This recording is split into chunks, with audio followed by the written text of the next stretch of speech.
জগন্নাথ দেব উঠে পড়েছে, দেখতেই পাচ্ছেন। আর এই ছেলে শুয়ে আছে। নমস্কার, নতুন একটা ভিডিও নিয়ে চলে আসলাম। উঠে পড়েছি, ফ্রেশ হয়ে গেছি। মাসি আজকে চলে এসছে তাড়াতাড়ি, গতকাল যেহেতু বিকেলে আসেনি জানেন। আমি আর কিছু বলিনি, বলে কিছু লাভ নেই, যেটা করার তো সেটা করেই নিয়েছে। তো কাজ করছে এখন। রান্নাঘরে বাসন মেজে জামা কাপড়টা করলাম কেচে দিতে, ঘর ঝাড় দিয়ে মুছবে। তখন ওই ঘরের মোছার ব্যাপার আছে আজকে, তো ওই ঘরটা মুছতে যাবে। এই হচ্ছে ব্যাপার। এখন আমার হাজব্যান্ড উঠেছে, উঠে এখন বসে আছে, চা করবো, চা খাবো। রান্না বলতে গেলে তো বললাম আজকে তো বিরিয়ানি আছি, কিছু করার নেই। আর আমাদের রাত্রির জন্য একটা তরকারি কিছু করতে হবে। তরকারি রাত্রিবেলা বাটি চচ্চড়ি হোক বা ভাজা হোক, ওরকম দেবো। একটু খিচুড়িও আছে, তো খিচুড়িটা ভাবছি রাত্রিবেলা আমি খেয়ে নেবো। ছেলে যদি একটু খায় খাবে, তো আমি রুটি অল্প করে করাবো। আর একটা কিছু দেখি ভাজা বা কিছু করে দেবো, তাহলে কি খিচুড়ি দিয়ে রুটি দিয়ে দুটো দিয়েই খাওয়া যাবে। এই হচ্ছে ব্যাপার। তো ঠিক আছে, চলুন। এখন বেশ ভালো রোদ্দুর উঠেছে, তো এখানে রোদ্দুরে বেশ জামা কাপড়গুলো মেলে দিলে তাড়াতাড়ি করে শুকিয়ে গেলে বাঁচি। তাহলে ঘরের মধ্যে দিয়ে শোকাতে যে কী প্রবলেম হয় না, খুব অসুবিধা হয়ে যায়।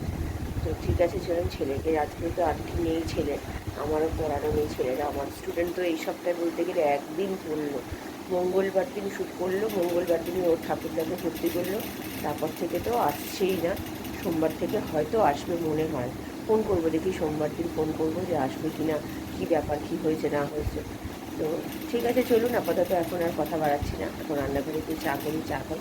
আমি আবার পরে আসছি। চলুন। আমার হাজব্যান্ড আজকে চা খাবে না, তো আমার একার জন্য চা করছি। ওই যে, আর এখানে দুধ জাল দিতে বসিয়ে দিয়েছি।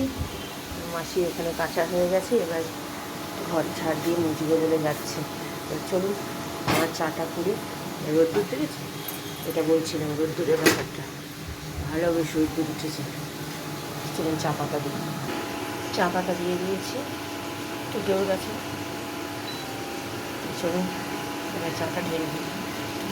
চা হয়ে গেছে আমার, আর এখানে দুধটাকে কমিয়ে দিয়েছি, দেখতেই পাচ্ছেন। হতে থাক, তখন চাটা খেয়ে নিয়ে চলুন।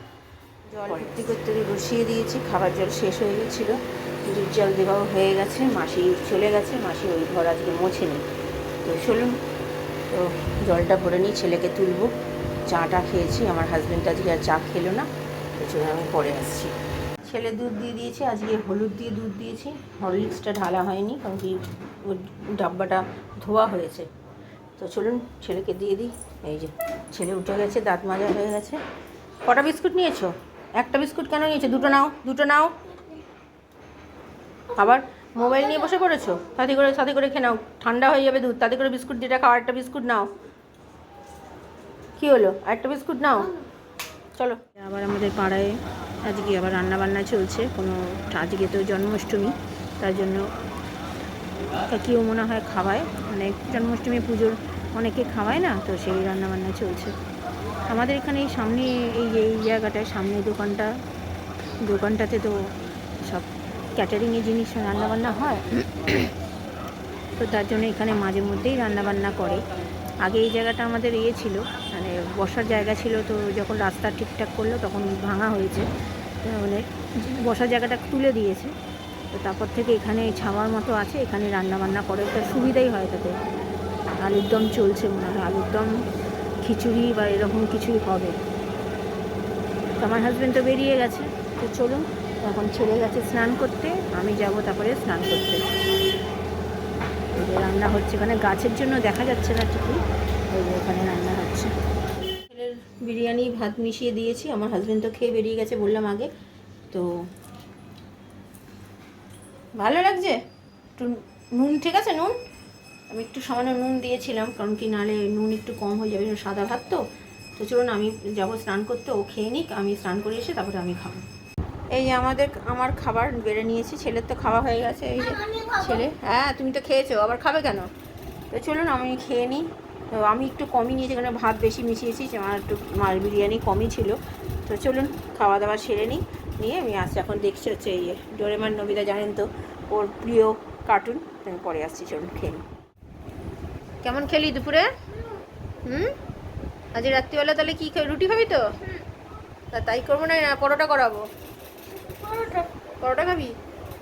তাই খা। তো বাবাও তো বললো নাকি পরোটা খাবে, তো পরোটাই খাই। পড়াশোনা করবে না? তো চলো পড়াশোনা করবে, চলো। কি হয়েছে? তাহলে ঘুম 10টার সময় ঘুম থেকে উঠে ঘুম? চলো যাও। Good evening. এখন 3টে বাজে 10 মিনিট বাকি। খাওয়া দাওয়া তো সেরে নিয়েছি অনেকক্ষণ, তাও আজকে একটু তাড়াতাড়ি খাওয়া দাওয়া হয়ে গেছে। খিদেও পেয়ে গেছিলো, সকালবেলা সেই চা বিস্কুট খেয়েছিলাম। ছেলে তো ওই দুধ বিস্কুট, আর আমার হাজব্যান্ডও তাই চা বিস্কুটই। আজকে তো তাও আমার হাজব্যান্ড মানে চা খায়নি, শুধু বিস্কুট খেয়েছে। যেহেতু বললো কালকে যেহেতু বিরিয়ানি খেয়েছে, তো তার জন্য বললো যে আজকে আর আমি চা খাবো না, ওর একটু অসুবিধা হয়। আমি বললাম ঠিক আছে, তাহলে আর খেতে হবে না, আমি একাই খেয়েছি। তো আজকে মাসির ওই ঘরটা মোছার কথা ছিল জানেন, তো মুছে নিই আজকে। তো ইচ্ছে করেই মুছলো না, সে আমি বুঝতে পেরেছি। আমি আর কিছু বলিনি, কারণ কি কথা বাড়ালেই কথা বাড়বে। তো কালকে কেন আসিনি বা কেন কিছু, আমি এই নিয়ে কোনো কথাই বলিনি। তো এসে আমাকে বলতে যাচ্ছে না, আমি চলে গেছি, মানে আমি আমার কাজেতে চলে গেছি, তখন আর বলতে পারিনি কথা। তো যাক গিয়ে ঠিক আছে, চলুন। মোটামুটি জামা কাপড় আজকে সব শুকিয়েই গেছে। তো একটাই শুধু জামা আমার গেঞ্জি ভেজে আছে আমার হাজব্যান্ডের, ওটা সকালেই ব্যাস। এত সুন্দর রোদ্দুর উঠেছে, দেখে এত ভালো লাগছে, পুরো মনে হচ্ছে অবশ্য দুর্গাপুজো চলেই এসছে কাছাকাছি, আর বেশি দিন তো বাকি নেই। তো মানে আকাশেই কথা বলে যে মা দুর্গা আসছেন, মানে এত ভালো লাগে আমার এই সময়টা, পুজোর আগে সময়টা। কিন্তু পুজো আবার এসে গিয়ে যেই চলে যায়, তখন আবার যে কি মনটা খারাপ হয়, এটা আমার বলে নয়, হয়তো সব বাঙালিদের মনে এই জিনিসটা হয়। তো তাই আমার ছেলেও বলছে, মামা আকাশটা দেখি ভালো লাগছে না? আলাম যে হ্যাঁ, তা তো লাগবেই। এখন সব মানে পুজোর গন্ধ, মানে একদম চারিদিকে একদম পুজো একটা গন্ধ, প্যান্ডেল হচ্ছে, একটা আলাই আনন্দ, তাই না বলুন? তো ঠিক আছে, চলুন এখন আপাতত রেস্ট নিই। আজকে তো পড়ানো নেই, ছেলেরও পড়া নেই। তো বিকেলবেলা আমার হাজব্যান্ডের ইচ্ছে হয়েছে একটু পরোটা খেতে। ও বেশি জানেন তো পরোটা খায় না, ও খেলে একটু লুচি খায়, কারণ পরোটা ওদের ভালো হয় না। তো আমি রাত্রেবেলা ভেজে দিতে হবে। তো ঠিক আছে, চলুন, আমি পরে বিকেলে আসছি। তীরে তো বললাম করবো, আলু ভাজবো আর পরোটা করাচ্ছি। তো আলু ভাজবো বলে মাসি তো আজকে 5টা বাজতে 5 মিনিট বাকিতে এসে কাজ করে দিয়ে চলে গেছে। তো আমি তাড়াতাড়ি করে উঠে পড়েছি, যখন একবারে করে ফেলি। ছেলে সন্ধে দিতে বসবে, জানেন তো সন্ধে দিতে গেলে কতটা। আর এখানে দেখেছেন আলুর অবস্থাটা কালো, ভেতরটা পুরো পচা, বাদ দিয়ে যতটা নেওয়া যায়। তো এইদিকে আজকে আমি স্টুডেন্টের মাকে ফোন করলাম, তো কথা হলো একটু আগে। তো বললো যে এই সপ্তাহে আসতে পারেনি, কারণ একার ওপর চাপ হলে যা হয় বুঝতে পারেন তো। একাই মানে যেহেতু ছেলে একটাই, তো আর ননদের বিয়ে হয়ে গেছে, সেই আর শ্বশুরবাড়ি থেকে এসে কতটা কী করবে, তাই বলছে আমি খুব চাপের মধ্যে আছি, তাই পাঠাতে পারিনি। আবার 25 তারিখ থেকে পরীক্ষা, সেটাও শুনলাম। আমার তো শুনে মাথায় হাত, এমনিতেই তো ভুলে যায়, কি করবে কে জানে। তো ঠিক আছে, চলুন, এখন ও সন্ধে দেবে, ততক্ষণ আমি কোটাকুটি হয়ে গেছে, পরে সন্ধে দিতে বসেই আছি অলরেডি। এখন বাজে 6টা, দেখতে পাচ্ছেন? হ্যাঁ, 6:20। তো আগে বললাম মাসির আজকে তাড়াতাড়ি করে কাজ করে দিয়ে চলে গেছে, আমারও কোটাকুটি হয়ে গেছে। আলুটা রাত্রিরের দিকে ভাজবো, পরোটা করে দিয়ে যাক তারপরে। তো গান চলছিল, সামনে আসতে পারছি না এত, আবার সে মানে জানেন তো পুজো আচ্ছা হলে যাওয়া হয় গান চালানো, তো গান চলছে। আজকে এখানেও আবার প্রসাদ দেবে, তো ঠাকুরের প্রসাদ জানি না কপালে জুটবে কি না। তো ঠিক আছে, চলুন, ও সন্ধে দিয়ে নিক, আমি আবার পরে আসছি। তাহলে একটু খিচুড়ি বার করেছে, ছেলের জন্য নিয়ে এসছে, এখন নতুন চিপস বেরিয়েছে, এটা কী নাম, অপারেশন সিন্দুর।